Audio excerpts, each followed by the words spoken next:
transmissibles. Vous voyez, c'est un véritable fléau qui est apparu. Notre pays est dit en transition épidémiologique. Et lorsque vous voyez sur cet arbre de la désolation, vous voyez le diabète sucré, l'hypertension artérielle, les complications, le surpoids avec l'obésité, vous voyez des fréquences qui sont effrayantes, vous voyez, et avec bien sûr leurs corollaires, que ce soit les accidents aigus, les accidents vasculaires cérébraux, les infarctus du myocarde ou les maladies chroniques qui vont s'instaurer après. Le cancer aussi, son lit, ce sont ce type d'affections et les maladies inflammatoires. Donc vous voyez, et encore plus, le tabagisme fera plus de 175 millions de morts dans le monde entre aujourd'hui et 2030. Bon, aujourd'hui c'était l'an passé, hein. Donc vous voyez un peu le tabagisme est un facteur de risque de 6 des 8 premières causes de mortalité dans le monde. Vous voyez? Alors, c'est quand même je sais pas, quand on entend ça, quand on lit ça, je ne comprends pas comment on peut rester indifférent. Alors la question que je me suis posée, c'est que devient l'instinct naturel, inné, devant le danger, devant le risque, quand la survie est compromise.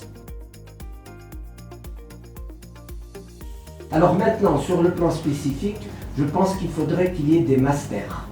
Un master journalisme santé, où interviendraient des professionnels de la santé et les professionnels du journalisme.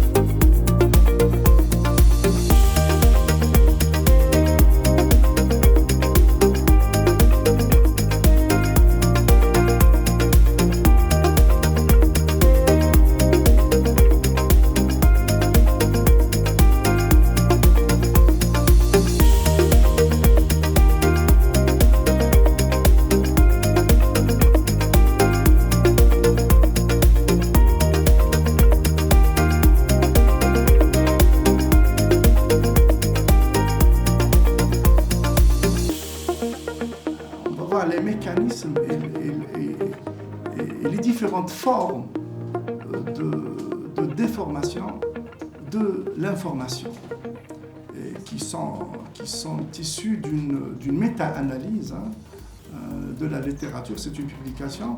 On va voir que le journaliste a un défi, non seulement de vérifier les sources, de vérifier l'information dans un climat d'incertitude, surtout dans les crises sanitaires. En général, l'avènement est soudain.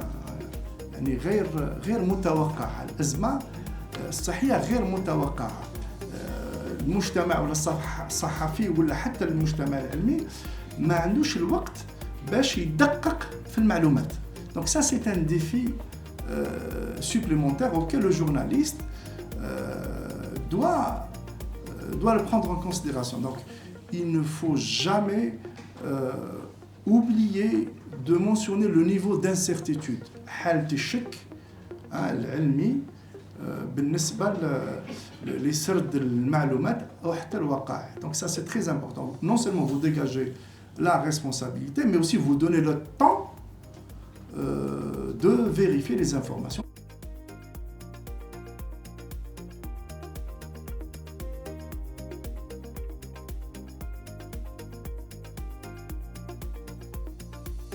En tant que laboratoire pharmaceutique, حبينا نبينوا للصحفيين أننا on traite de la même manière en termes de process de fabrication nos médicaments, nos biosimilaires et nos compléments alimentaires, et ceci afin de mettre sur le marché des produits de qualité, des produits stables et surtout efficaces.